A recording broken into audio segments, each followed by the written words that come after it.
What is happening, everybody? This is Catfish on Ice, episode 189, bringing you some bonus content here as the Vegas Golden Knights have been crowned the 2022-23 Stanley Cup champions, and now it is trade rumors galore for this NHL offseason, and we're also just 8 days away from the NHL draft, which is going to be in Nashville. This is your host, Chad Minton.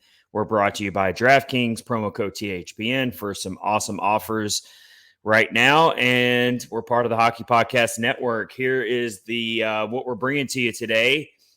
We got to bring this bonus episode to you because there is a lot to get into right now involving the Nashville Predators. And I would argue that they are one of the teams who are going to make the most noise this offseason due to all the assets they have right now. They've got the draft capital. They've got over $15 million in projected cap space, so that gives them leverage. And they've got a young core that could be enticing to teams out there who are trying to shed their own cap space and get some young players for their rebuild. So that is what we're going to be focused on today in this bonus episode 189 of Catfish on Ice, with your host, Chad Minton. Today is June 20th, 2023, so we're getting really close to the draft. We're right in the dead of the offseason, though. And here's what I'm going to open this whole thing up with right now is all of these big-name players who are on the trade block right now in the NHL, and it makes you wonder, as a Preds fan, is Barry Trotz going to take a big swing for one of these big-named offseason players that are on the trade block? Of course, we've been hearing for a few weeks now, Alex DeBrincat of the Ottawa Senators, he wants out. And the Predators have been surfaced as a team that's could be on his list of teams that he would go to. But one thing is clear, he does not want to be with the Ottawa Senators anymore. And so they're kind of being forced to have to trade him. Tough for Ottawa Senators fans because you just didn't get what you wanted out of him. Obviously, the Senators missed the playoffs. It sucks when you see a player just want to push his way out, especially a player that's of his caliber.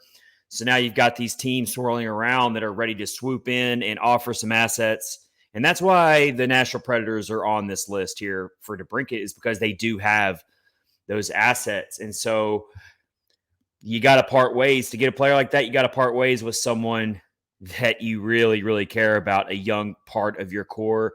And that's been a major theme of the Predators for the past couple of years, is they've been reloading their prospect pool. And we saw it down the stretch of this past season. We saw a lot of these players play critical NHL minutes and watched a very valiant effort by the Preds to try to somehow make the playoffs. Came up 3 points shy of tying the Winnipeg Jets in the standings. And a lot of it had to do with that young core of talent.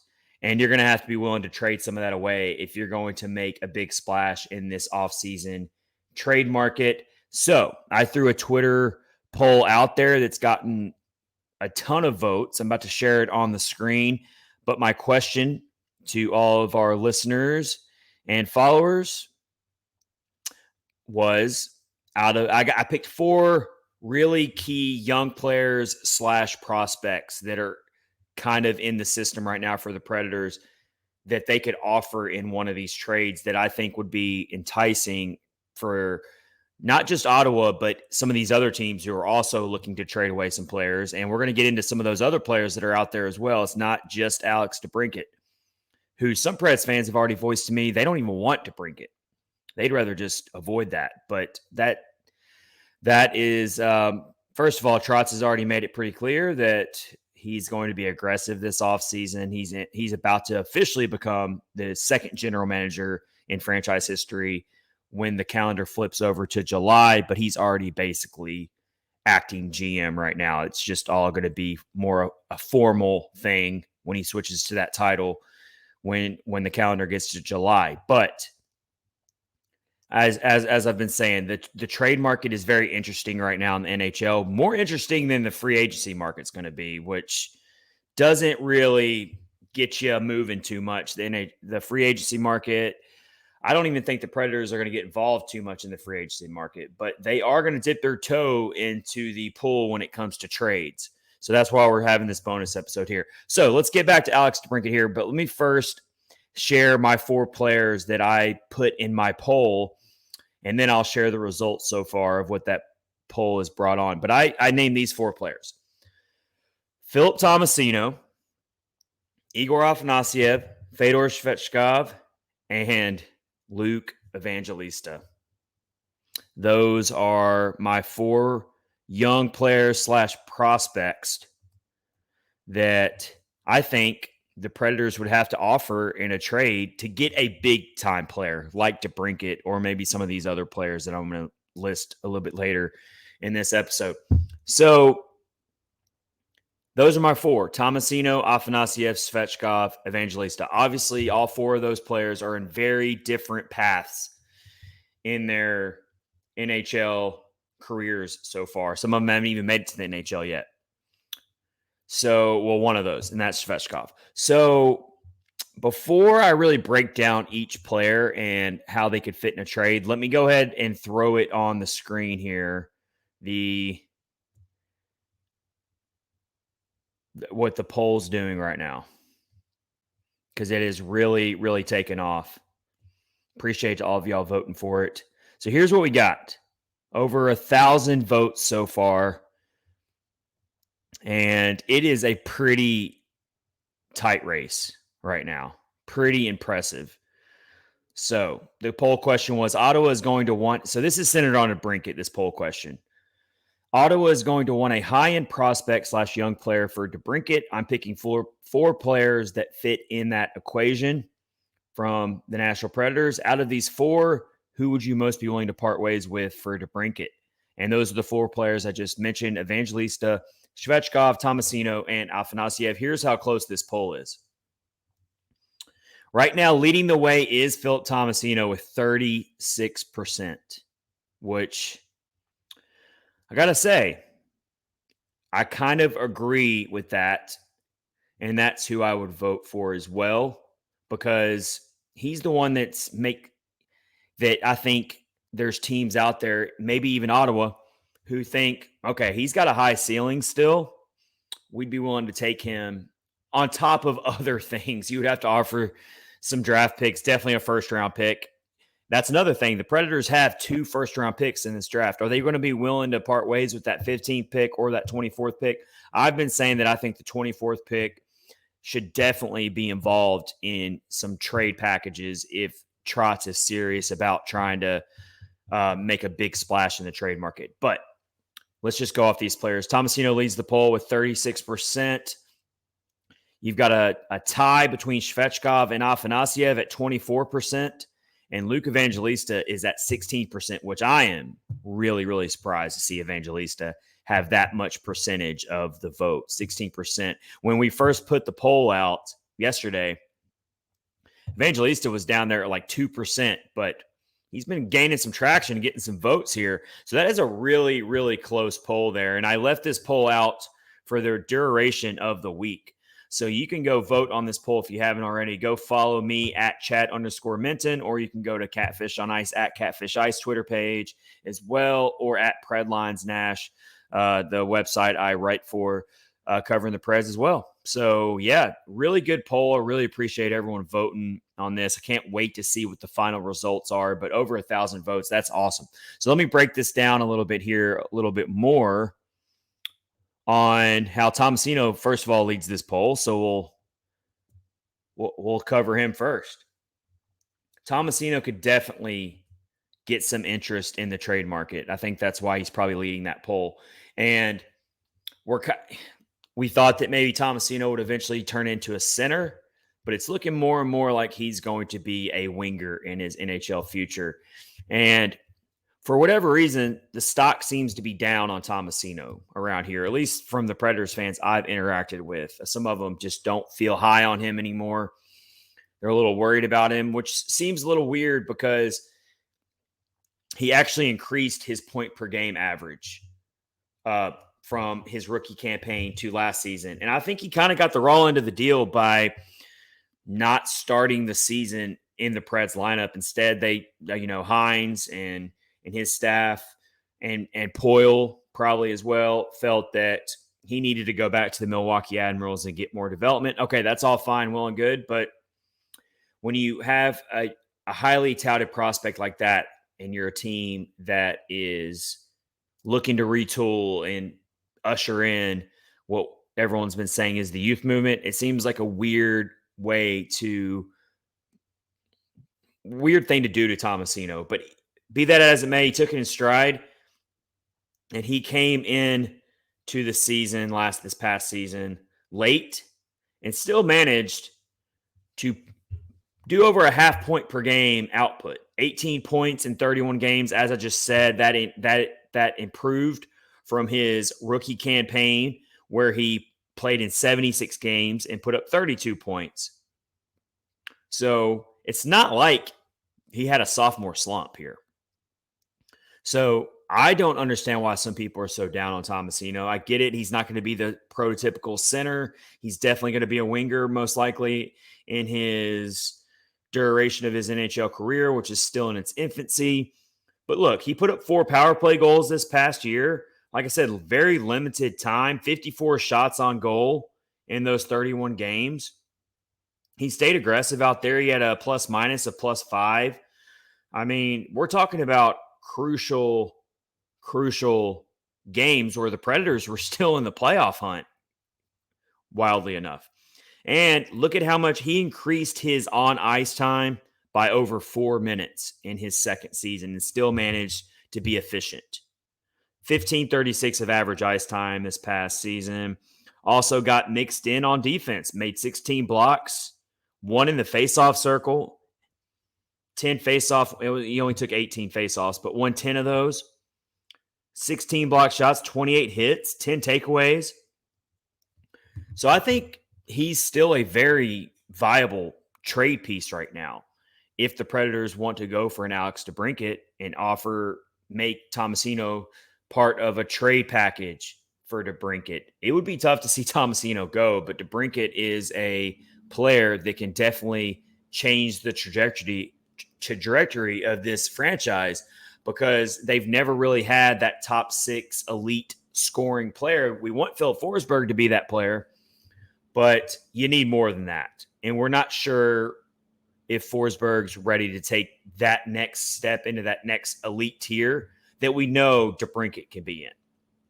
But if you can have a 1-2 punch of Forsberg and DeBrincat, along with, you part ways with Tomasino at that point, and you wish him the best and you let it go. So it makes total sense that Tomasino is leading the poll. But let's look at the other ones here. Afanasyev and Svechkov are both tied at 24%. Let me address Svechkov first here, who hasn't even made it to the NHL yet. In fact, he hasn't even played in North America yet. All of his time has been in Russia, in the KHL, the VHL, and the other leagues that are over there. And he hasn't really developed into a big point producer in those leagues. Those are very, very difficult leagues for a young player to just erupt in. It's just a very, very tough league. And I wouldn't be so caught up on Svechkov's point output in the Russian leagues, because it's not the same. It's a more defensively driven type of hockey over there. So I'm not even hung up on that at all. Svechkov, his stock has plateaued a little bit, but he just signed his entry-level contract in May for 3 years with the Predators. So the Predators feel pretty good about him right now, to the point where maybe he could be offered in a trade, but I feel like they have a lot of faith in him. But we haven't even seen him yet play in North America. We haven't even seen him play for the Admirals. You would expect to see that coming up season for the Admirals, assuming that he doesn't get traded away. But, Svechkov's at 24%. I don't know if he would get nearly the amount of interest in a trade for DeBrincat as Tomasino would. He definitely wouldn't. Not even close. So you got to think about that. And then when it comes to Afanasyev, stock's down on him too as well from a lot of the people who voted on this poll and commented on the poll. They just feel like, he kind of didn't show enough with the Admirals, and he's not taken off on the offensive end like we know he can with that really lethal shot that he has. But I got to tell you, the minutes I watched of Afanasyev with the Predators, even though he did only register one goal, I liked what I saw. He was aggressive. He put shots on goal. He did some things. It takes time. He came into a really weird situation. I mean, he came into a very weird situation late in the season. So the fact that he still managed to be aggressive on the offensive end, and, you know, you look at his numbers from this past season, he only played in 17 games, so he got in late, 21 shots on goal in those 17 games. So I'd be way more concerned about Afanasyev in his early going of his NHL career, just 17 games. I'd be way more worried if he looked timid and he looked like he wasn't trying to shoot the puck and find ways to score. He got 21 shots on goal. That gives me a lot of hope that he can really take off next season. So that's what you're hoping other NHL teams see if you're thinking about trading Afanasyev. You're hoping another team can see that potential and be like, oh, we would like to have him in a trade package. So Afanasyev at 24%, I was actually expecting Afanasyev to win this poll. So the fact that he's all the way back at 24% kind of surprises me a little bit. And it kind of surprises me a little bit that Tomasino is winning the poll, even though I would have voted for Tomasino as well.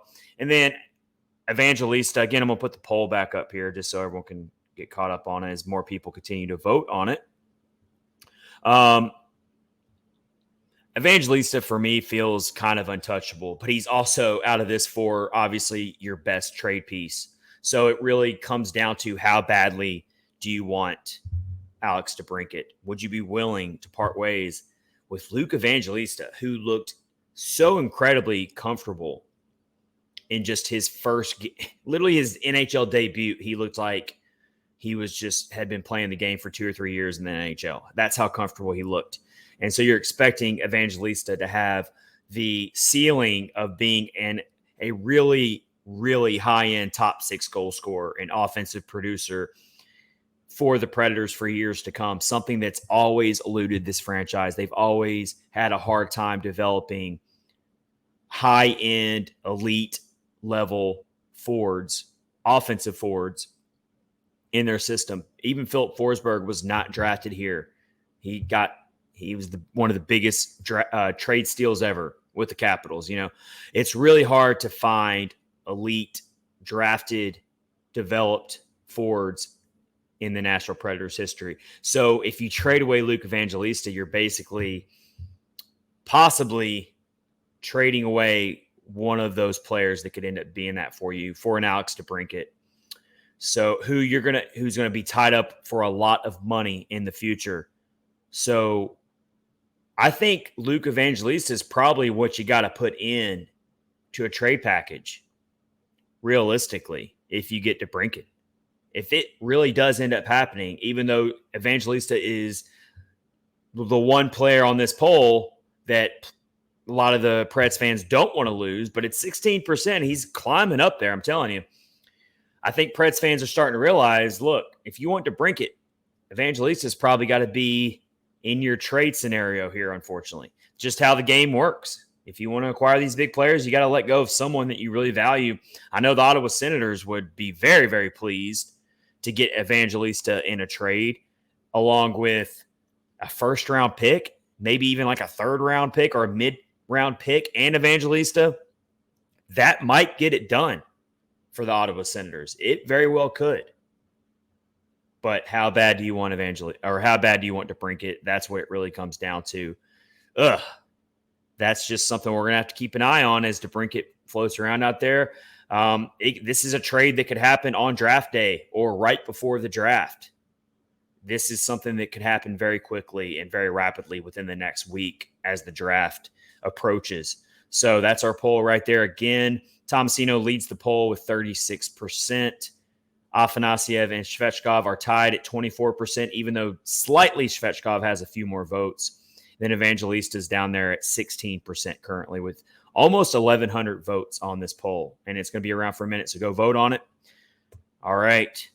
let's move along here and let's move past Alex DeBrincat and go to another big trade piece that's popping up here that some Preds fans told me they'd really like to have. And I also want to share some responses from that poll question as well. Again, this is episode 189 of Catfish on Ice, brought to you by DraftKings. This is your host, Chad Minton.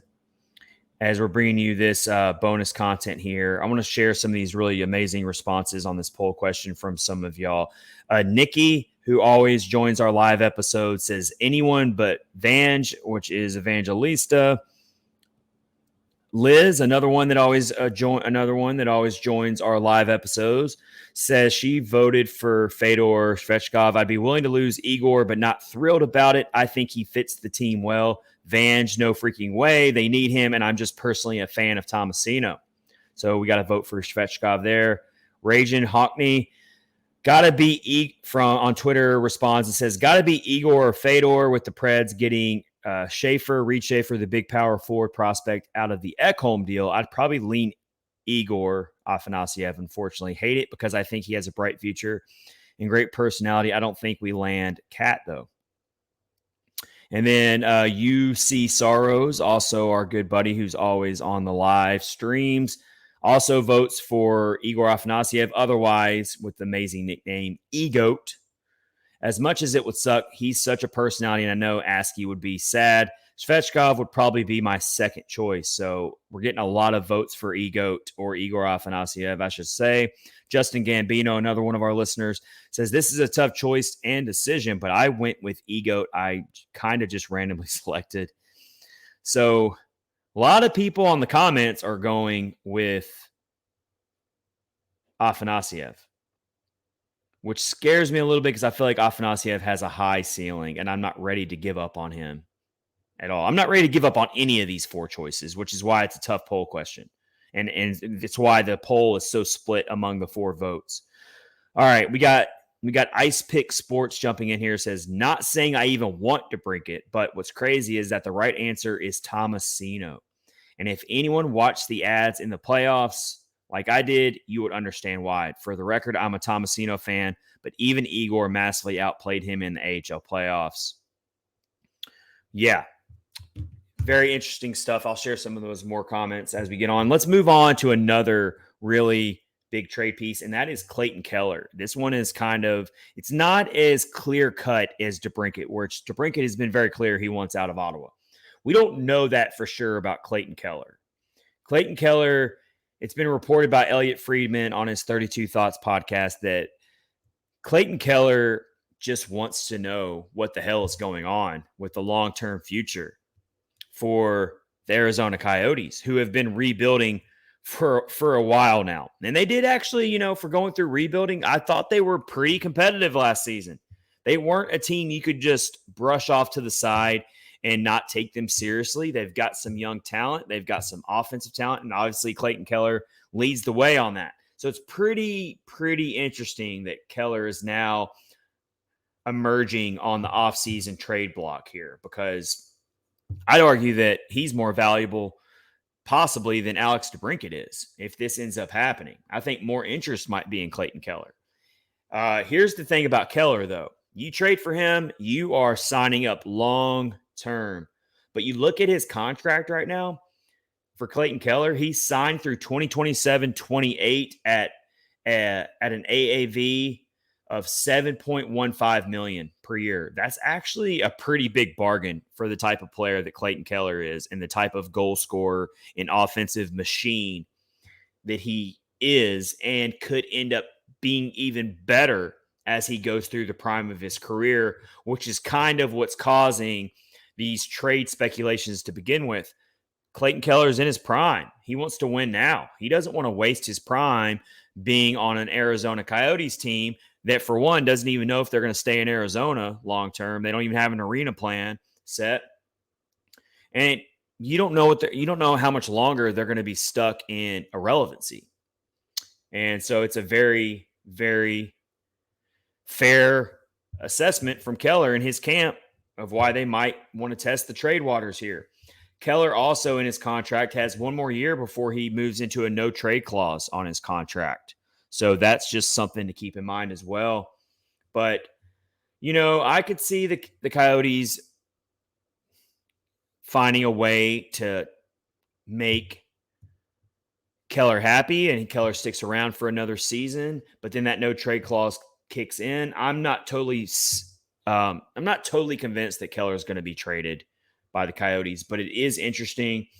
And again, we can go back to that poll question. To get a Clayton Keller, I think you might even have to offer more than what you would have to offer to Ottawa for DeBrincat, because the Coyotes don't have to be in a rush to trade away Keller necessarily, like the Ottawa Senators are in right now with DeBrincat, who has made it very clear he doesn't want to play for Ottawa. So just have to keep that in mind. Again, as I said earlier, the Preds have over projected cap space over $15.5 million, just north of that. So they have cap space here to take on a Clayton Keller for sure. But we also have to keep in mind that the Predators are still in negotiations with two very key restricted free agents of their own this offseason. And that is, of course, Cody Glass and Alexander Carrier. Still waiting to see how that unfolds. But you would think they want to obviously retain both of those players as part of their young core and their retooling. So we will have to wait and see. That'll eat up some of that current cap space that they have. But even after that, they have the cap space to trade for a pretty big player and take on their contract. And that is why the Preds are surfacing in so many of these trade rumors across the NHL, is because they've got the assets and they've got the draft picks and they've got the cap space to pull off a big trade. And Barry Trotz, the big thing is no one knows what Barry Trotz is going to do, because this is literally his first go around here. We don't know what his philosophies are. We don't know how he views this current team. We don't know how he feels going into next season, if he wants to go for it or if he wants to take the more long-term approach, retain those draft picks in the first round, 15th and 24th pick. We're talking about a very, very deep draft class, one of the deepest draft classes we've seen in a while coming up here, which is going to make this draft so fun and so entertaining to watch. And it's amazing that the Predators have 13 picks to maneuver and play around with this draft here. So Trotz might decide, you know what, I'm going to stand pat here. I'm going to use my draft picks, my two coveted first-round draft picks, and take two possibly generational franchise-type players at picks 15 to 24, which is entirely possible. That's how deep this draft class is. But I'm still of the opinion that he's going to try to trade away the 24th pick and maybe one of those prospects I just mentioned in that poll to get one of these players. But so Clayton Keller, we're going to have to keep an eye on that. I think you'd have to give up a first-round pick and one of those prospects to get Clayton Keller, on top of probably more than that as well. Let's move on to some other possible trade targets that are floating around out there. Again, episode 189, Catfish and Ice bonus episode here, brought to you by DraftKings, promo code THPN here. All right, so Pierre-Luc Dubois. I can tell you right now, nobody wants him in Nashville. Very few, if that.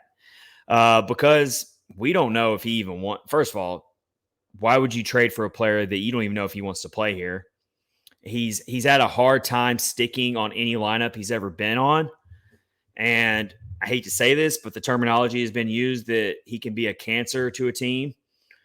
I don't think the Predators are in a position to be rolling the dice on a player like Pierre-Luc Dubois, and he is strongly linked to the Montreal Canadiens. So that's where you totally 99.9% expect him to go. So we can go ahead and I think we can cross the Predators off as far as going for Pierre-Luc Dubois, even though he is a good offensive player and would help a team like the Predators, who were close among the worst teams in the league, obviously, in scoring goals last year.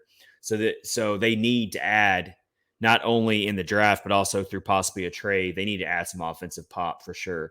But don't think Pierre-Luc Dubois is the right answer there.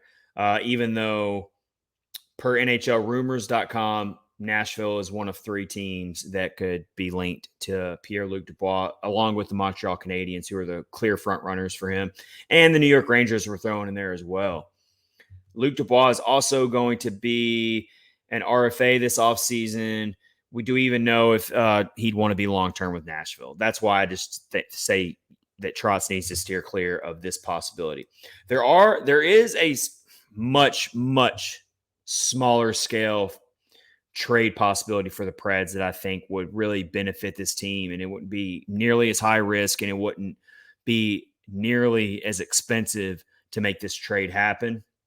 You could definitely dangle some of your 13 draft picks, and it would be kind of funny, and it'd be kind of it'd be kind of funny to see it all come full circle here. But Ross Colton of the Tampa Bay Lightning, maybe the Tampa Bay Lightning are looking to get some of those draft picks back that they gave to the Predators, for Tanner Jeannot this past trade deadline here. You could send some of those draft picks back, and we could get Ross Colton. I like Ross Colton a lot as a depth addition to this team. He's a good two-way player. He's not going to bring the same offensive pop that obviously the first two players I mentioned in DeBrincat and Keller. But here's the thing about Ross Colton. He's still very young, and I think he's a cap casualty likely for the Tampa Bay Lightning. They are pressed up against the salary cap. So they are going to have to probably lose Ross Colton, even if they don't want to. Colton can come into a Preds team, and I think the Preds need to make another addition to their bottom six to be truly ready to go. And a player like Ross Colton would be a good addition. Two-way player, 188 hits last year, and he could end up being a 20-plus goal scorer perennial as his career unwinds. Like, we could totally see that happening. But I like the foundation of Colton as a bottom six player. I like the thought of putting him, if you were to acquire Ross Colton, you could put him on the third line for the Predators going into next season. So keep an eye on Ross Colton. I really like him a lot. Some other ones out there, Alex Iafallo for the Kings. He's signed to 2 more years at $4 million.